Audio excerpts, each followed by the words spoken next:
मैं गंगा हूँ। मैं देव नदी, मैं सुरसरिता, मैं भागीरथी और मैं ही मंदाकिनी हूँ।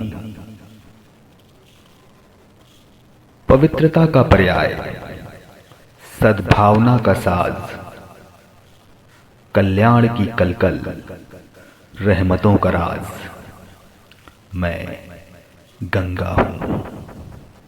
क्षमा का दीपदान, मानव जाति का वरदान, मैं हूं तो है सुरक्षित अनंत पीढ़ियों के प्राण, मैं गंगा हूं।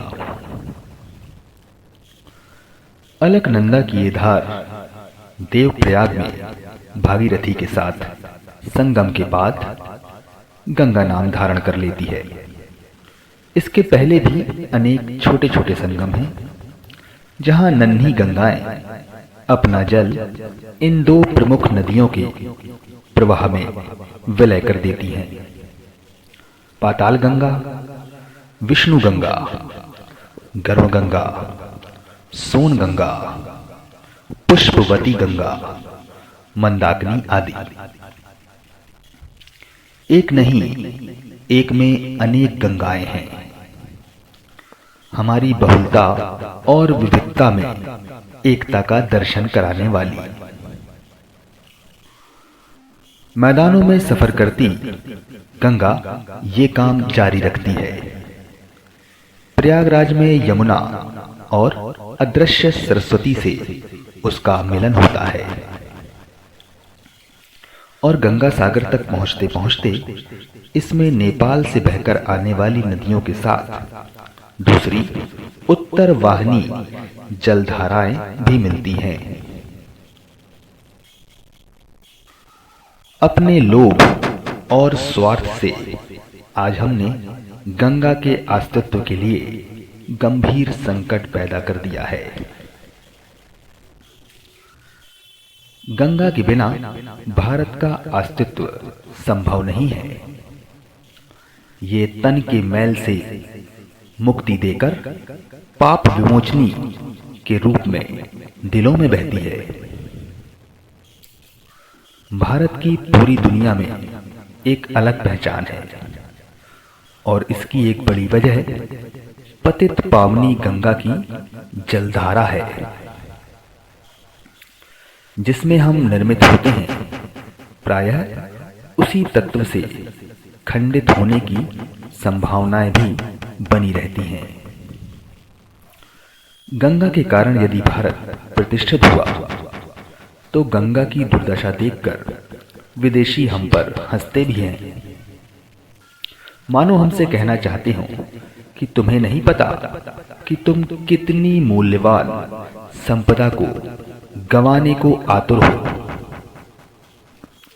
इतनी सारी सामाजिक, धार्मिक, पौराणिक और प्राकृतिक विशेषताओं के बावजूद दिव्य गंगा हमारे अज्ञान और उपेक्षा से जूझती रही है। गंगा के नजदीक बसे औद्योगिक नगरों के नालों की गंदगी सीधे गंगा नदी में मिलने से गंगा का प्रदूषण पिछले कई सालों में भारत सरकार और जनता का चिंता का विषय बना हुआ है। औद्योगिक कचरे के साथ साथ प्लास्टिक कचरे की बहुतायत ने गंगा जल को भी दूषित किया है। गंगा में लगभग 2 करोड़ 90 लाख लीटर कचरा प्रतिदिन गिराया जा रहा है। ये बड़े चिंता की बात है कि गंगा जल ना स्नान के योग्य रहा, न पीने के योग्य और ना ही सिंचाई के योग्य। गंगा के पराभव का अर्थ होगा हमारी समूची सभ्यता का अंत। कोरोना काल में हजारों की संख्या में संक्रमित शवों को गंगा में बहाया जाना भी एक अलग चुनौती बन गई है। जीवित इंसानों के पाप धोते धोते गंगा अब अपने बच्चों की लाशें ढो रही है। गंगा के तटों को लाशों से पाट दिया गया है और शवों की ये दुर्दशा सरकार और पूरे सरकारी तंत्र को ठेंगा दिखा रही है। हम भूल गए हैं बहता पानी ही निर्मल होता है, वही हमें जीवन दान देता है, भूमि को बंजर नहीं होने देता। हमारा कर्तव्य है कि हम इस जीवन दायिनी सरिता को प्रदूषण से बचाएं। पुरानी कहावत है, मन चंगा तो कटौती में गंगा। इसी तरह मानो तो गंगा है वरना बहता पानी। आज भी हमारा राष्ट्रीय स्वाभिमान गंगा के साथ जुड़ा है। हम गर्व से कहते हैं हम उस देश के वासी हैं जिस देश में गंगा बहती है।